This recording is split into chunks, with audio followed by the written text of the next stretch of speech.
आता हे जे नवीन घर मिळतंय ते बघून कसं वाटतं? आता ह्या घरामध्ये 2 BHK आहे, 500 स्क्वेअर फीटचं मोठं घर, तेही मुंबई सारख्या वरळी या ठिकाणी. फार चांगलं वाटतं आणि एवढी अपेक्षा पण नव्हती, इतक्या लवकर मिळेल एवढं पडलं पण नव्हतं. असं वाटत होतं की अजून वर्ष दीड वर्ष तरी जाईल, त्या मनानं पुष्कळ लवकर मिळालं. खरं तर तुमचे डोळे पाणावलेले आम्हाला दिसत आहेत.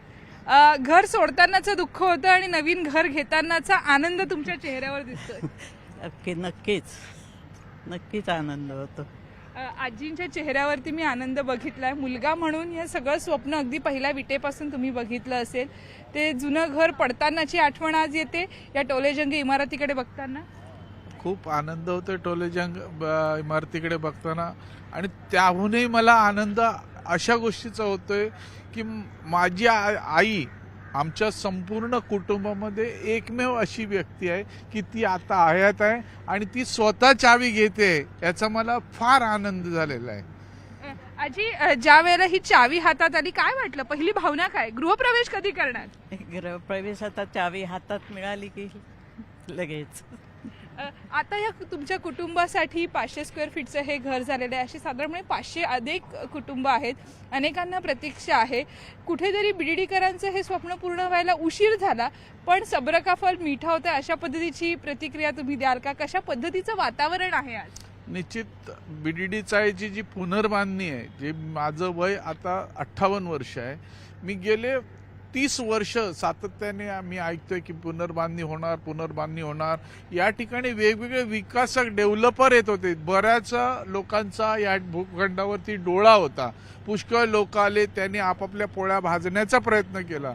परंतु मला अतिशय आनंद आहे की शासनाने हा पुढाकार घेतला आणि शासनाने पुढाकार घेऊन हे आमचं जे स्वप्न होतं बीडीडीचं, हे काही अवधीतच, म्हणजे आम्हाला वाटलं पण नव्हतं की एवढा फास्ट होईल. कारण बरेचसे लोक टीका करत होते आणि आम्हाला ह्याही गोष्टीचा गर्व आहे की आम्ही घर खाली करताना शासनावरती पूर्ण विश्वास ठेवला आणि घर खाली करून दिलं आणि त्याचं फळ आज आम्हाला निश्चित मिळालं की आम्हाला प्रथम चावी मिळाली. आमचं सौभाग्य, आमच्या आईचं सौभाग्य आहे, आमच्या कुटुंबाचं सौभाग्य आहे. मुख्यमंत्र्यांनी सुद्धा संवाद साधला तुमच्यासोबत. काय म्हणाले मुख्यमंत्री?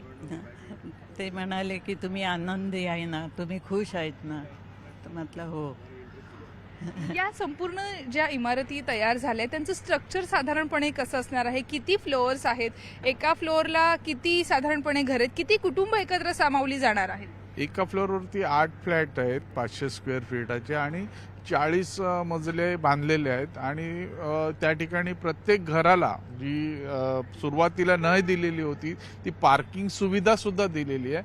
आणि आज वरळीला ज्या पद्धतीने जगामध्ये जो भाव आहे, आज दर आहे जगामधला, आणि त्या जगातल्या दराच्या तोडीस तोड असं हे सर्वसामान्यांना घर देण्याचं जे कार्य शासनाने केलेलं आहे, त्याबद्दल मी शासनाचे शतशः आभार मानतो. नक्कीच. खरं तर यांच्या शब्दांमधनच त्यांचा घर मिळाल्याचा आनंद आपल्याला कळतो आहे. आणि अशाच पद्धतीने बीडीडीकरांचं स्वप्न पूर्ण झालेलं आहे. बीडीडीकरांचं हे नवीन घर अतिशय सुंदर आहे, प्रशस्त आहे आणि सगळ्यात महत्त्वाचं म्हणजे ज्या ठिकाणी यांची जुनी इमारत होती त्याच ठिकाणी या टोलेजंग इमारती अद्ययावत स्वरूपाच्या पद्धतीनं उभ्या असल्याचं सुद्धा आपल्याला पाहायला मिळते. व्हिडिओ गणेश काळेसह सुस्मिता भदाणे पाटील, न्यूज 18 लोकमत, मुंबई. तर बीडीडी वासियांचं स्वप्न पूर्ण झालेलं आहे. कित्येक वर्षापासून ते हे स्वप्न बघत होते आणि आनंदाचं वातावरण आज बीडीडीकरांमध्ये आहे.